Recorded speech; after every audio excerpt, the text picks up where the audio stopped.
aking buhay nung ako ay wala pa sa Panginoon. Puro mga makabundong bagay ang ginagawa, walang ibang inaatupag kundi paligayahin ang sarili at puro pang sariling kapakanan lang ang iniisip. Puro sariling kalayawan, puro sariling kaligayahan ang ginagawa. Kung saan-saan napupunta, nagiinom, naglalasing, at tila ba walang direksyon ang aking pamumuhay. Eto ako, nung ako ay naliligaw pang tupa. Pero dahil sa biyaya ng Diyos at ako ay hinanap ng Panginoon sa pamamagitan ng pananampalataya ay nakaranas ako ng kaligtasan. At ito ang nangyari sa akin. Binago ako ng Panginoon.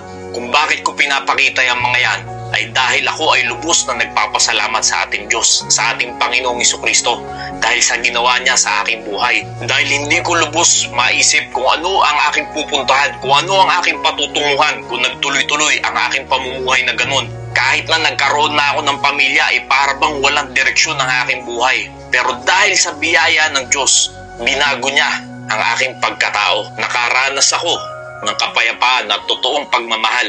At doon ko lubusang naunawaan na ako pala ay lubusang makasalanan. Samantalang dati ay hindi ko naiisip yan. At dahil sa kasalanan, ako ay mapapahamak sa kamatayan. Hindi lang sa unang kamatayan, kundi sa ikalawang kamatayan.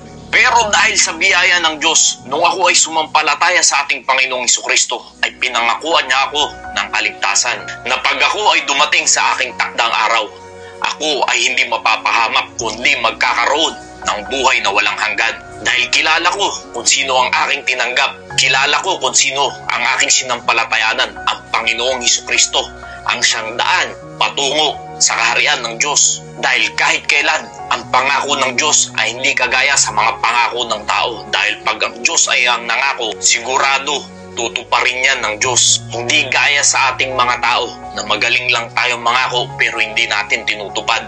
Ako ay lubusang nagpapasalamat sa ating Diyos, sa ating Panginoong Hesukristo dahil pinaabot niya pa ako sa ganitong edad at pinaranas ng kaligtasan. Dahil paano na lang kung nung mga panahon na hindi pa ako sumasampalataya sa Panginoon at inabutan ako ng takdang araw, hindi ko alam, sigurado pala ang punta ko ay ang impyerno. Kaya kaibigan, kapatid, nangyari sa aking buhay na binago ako ng Panginoon. Bakit hindi sa'yo? Sa lahat ng tao, sa lahat ng wala pa sa Panginoon, sa lahat ng naliligaw pang tupa, hindi pa huli ang lahat, kaibigan. May pagkakataon pa para tayo ay mabago ng ating Panginoon. Thank you, Lord, for all you've done, for the battles you have won, for the love that never ends.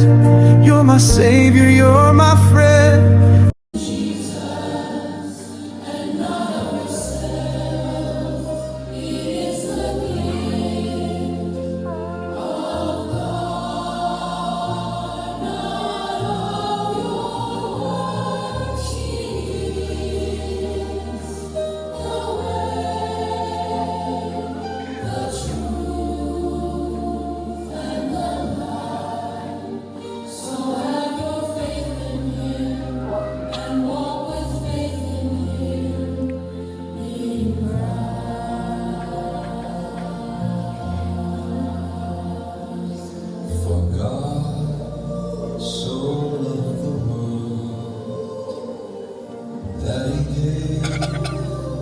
His only Son,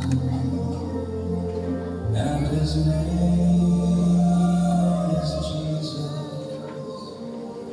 For whosoever believe in Him shall be saved.